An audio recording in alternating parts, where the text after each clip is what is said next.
ধেয়ে আসছে রেমাল আর তারপরে কলকাতায় বন্ধ থাকবে বিমান পরিষেবা। সোমবার সকাল 9টা পর্যন্ত, আগামীকাল বেলা 12টা থেকে সোমবার সকাল 9টা পর্যন্ত বন্ধ থাকবে কলকাতা বিমানবন্দর। আর ঘূর্ণিঝড়ের সতর্কতায় 21 ঘন্টা বন্ধ থাকতে চলেছে উড়ান পরিষেবা। ঘূর্ণিঝড় রেমালের সর্বোচ্চ গতিবেগ যেখানে হতে পারে ঘন্টায় 135 কিলোমিটার, আগাম সতর্ক প্রশাসন। কলকাতায় বন্ধ থাকতে চলেছে বিমান পরিষেবা।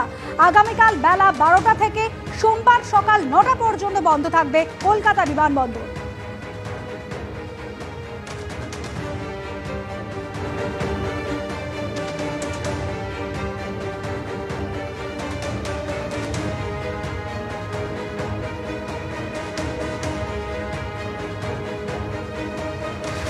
ধেয়ে আসছে ঘূর্ণিঝড়, সতর্ক প্রশাসন। মৎস্যজীবীদের সমুদ্রে যেতে নিষেধাজ্ঞা জারি করা হয়েছে।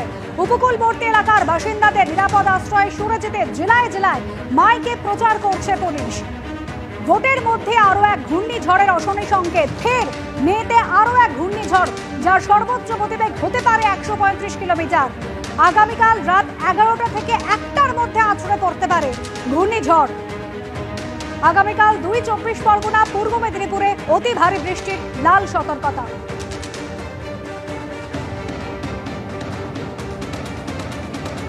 ওয়েদার ওয়ার্নিং আগামীকাল এক্সট্রিমলি হেভি রেনফল ওয়ার্নিং দেওয়া হয়েছে নর্থ এবং সাউথ 24 পরগনা এবং ইস্ট মিদনাপুরে, অবশ্যই লাল।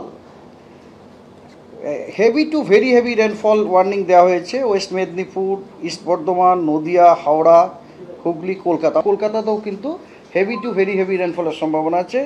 আর হেভি রেনের সম্ভাবনা হচ্ছে ঝাড়গ্রাম, বাঁকুড়া, পুরুলিয়া, ওয়েস্ট বর্ধমান, বীরভূম এবং মুর্শিদাবাদ আগামীকাল।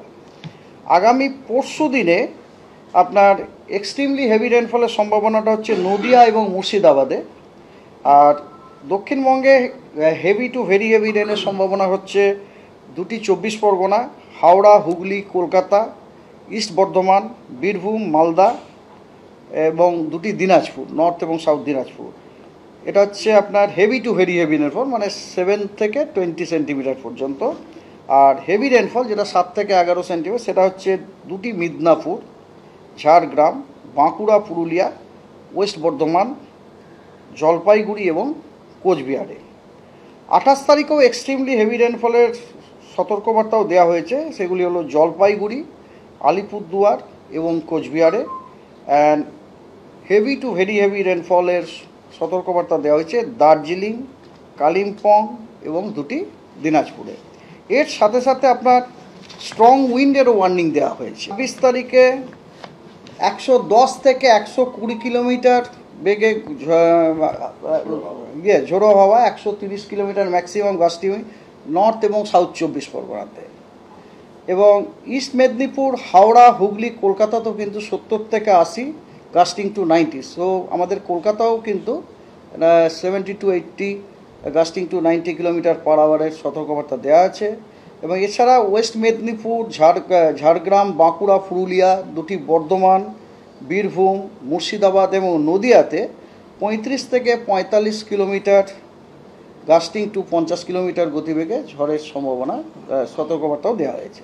এটা হলো 26 তারিখে। অর্থাৎ এই ঘূর্ণিঝড় রেমালের প্রভাবে কলকাতায় 70 থেকে 90 কিলোমিটার বেগে ঝোড়ো হাওয়া বইতে পারে। আর এই ঘূর্ণিঝড় রেমালের জন্যই কলকাতায় বন্ধ থাকবে বিমান পরিষেবা। ঘূর্ণিঝড়ের সতর্কতায় 21 ঘন্টা বন্ধ থাকবে উড়ান পরিষেবা। আরো বিস্তারিত তথ্য জানবো আমাদের প্রতিনিধি ব্রতদীপ ভট্টাচার্যের কাছ থেকে। ব্রতদীপ, দেখো, ঘূর্ণিঝড় রেমাল রবিবার গভীর রাতে আছড়ে পড়লেও তার ল্যান্ডফল হলেও তার প্রভাব কিন্তু আগামীকাল দুপুরের থেকেই শুরু হয়ে যাবে।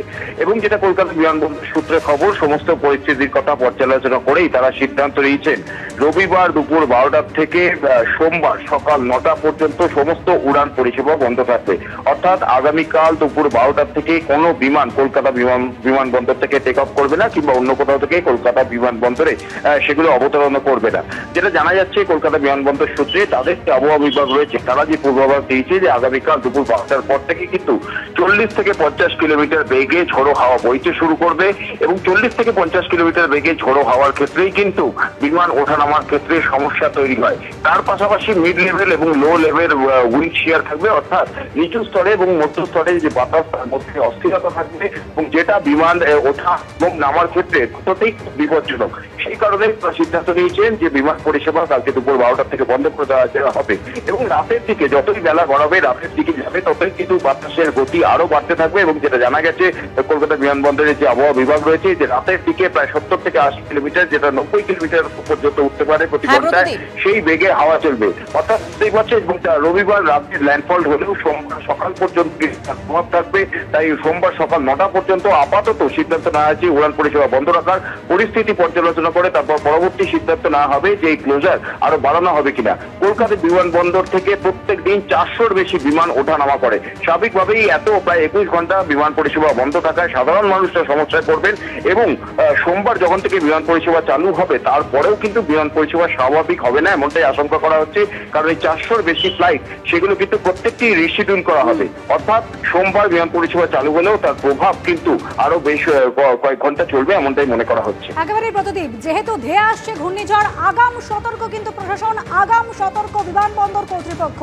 21 ঘন্টা উড়ান পরিষেবা বন্ধ থাকতে চলেছে, সতর্ক রয়েছে প্রশাসন। অন্যান্য দিক থেকেও কিন্তু মৎস্যজীবীদের সমুদ্র যেতে নিষেধাজ্ঞা জারি করা হয়েছে, এছাড়াও বেশ কিছু ব্যবস্থা গ্রহণ করা হচ্ছে।